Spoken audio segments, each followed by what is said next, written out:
வணக்கம். இப்போ வெயில் வந்து அதிகமாவே ஆயிடுச்சு இல்லையா? நாங்க வந்து இன்னைக்கு வெளியில போயிருந்தோம். ஒரு இயற்கை விவசாயி வீட்டுக்கு வந்து நாட்டு சர்க்கரை எல்லாமே எடுக்கலான்ட்டு. நாட்டு சர்க்கரையோட விலை வந்து நாளுக்கு நாள் அதிகமாகிக்கிட்டே இருக்கு. ரசாயனம் இல்லாதது ரூ. 140 அந்த மாரி வருது. இட்ஸ் ஓகே இருந்தாலும் பரவால்ல. நம்ம விவசாயிகள்ட்ட பேரம் பேச போனா வந்து அவங்க குவாலிட்டிய வந்து கம்மி பண்ற மாரி ஆயிடும். சரி அந்த வந்து ஒரு 4, 5 மூட்டை வந்து நாட்டு சர்க்கரை அதெல்லாம் எடுத்துட்டு வந்தாச்சு. இப்போ வந்து முளைக்கட்டிய உளுந்து, சத்து மாவுக்கான ஐட்டம்ஸ் எல்லாமே தனியா ட்ரேல காயுது.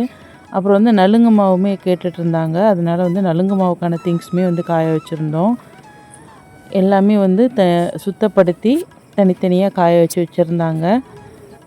அதேமாரி ஆவாரம் பூவுமே ஆள் விட்டு ஃபுல்லா ஒரு சாக்கு நெறைய பறிச்சு ஸ்டாக் வச்சுக்குவோம். ஏன்னா மழை பெஞ்சா அப்புறம் நம்மளால நலுங்கு மாவு சர்ப்ளஸா குடுக்க முடியாது இல்லையா? அதனால.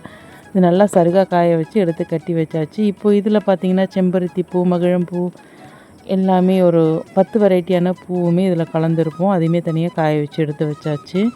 இதுதான் வந்து முல்தானி மெட்டி பவுடர் இல்ல. இந்த முல்தானி மெட்டி நாங்க இந்த மாரி கல் மாரி வாங்கி தான் அத நல்லா வந்து உடைச்சு, அப்புறம் தான் வந்து நலுங்கு மாவு கூட சேர்ப்போம். இப்படி சேர்க்கும்போது அதோட பெனிஃபிட்ஸ் வந்து ரொம்பவே நல்லாயிருக்கும். முல்தானி மெட்டி வந்து பவுடரா சேர்க்கறத விட இந்த மாரி சேர்க்கும்போது நமக்கு நெறைய பெனிஃபிட்ஸ் உண்டு.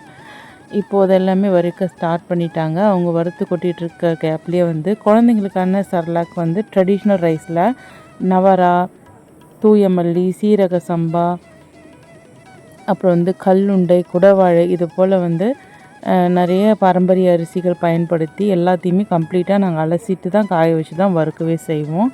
ஒரு பக்கம் வந்து சத்து மாவுக்கும், இன்னொரு பக்கம் வந்து செர்லாக்கு, கருப்பு கவுனி, கஞ்சி மிக்ஸு இது எல்லாமே வந்து காஞ்சிட்ருக்கு. சைட் பை சைட் மால்ட்டுமே ரெடி ஆகிட்டு இருந்தது. இது நல்ல ப்ரீமியம் குவாலிட்டியாக இருக்கும். எலுமிச்சம்பழம் வேறு நிறைய இருந்தது. அது ஊறுகாய்க்காகவும் கட் பண்ணி போட்டாச்சு, உப்பில் ஊற போட்டாச்சு. காய வச்ச பொருட்கள் எல்லாத்தையுமே வறுத்தாச்சு. இனிமேல் அரைக்க வேண்டியதான். நாங்கள் பெண்ணாட வந்திருந்தோம். அப்போ வந்து தட்டு வடை செட் சாப்பிடுங்கன்னு சொல்லியிருந்தாங்க. நாங்கள் வந்து தேன் கொடுக்க போயிருந்தோம் உங்களுக்கு. அண்ணன் எது புதுசாக லான்ச் பண்ணாலுமே எங்களுக்கு கொடுப்பாங்க. வேணான்னு சொன்னால் இருந்தாலும் சூப்பராக இருந்துச்சு.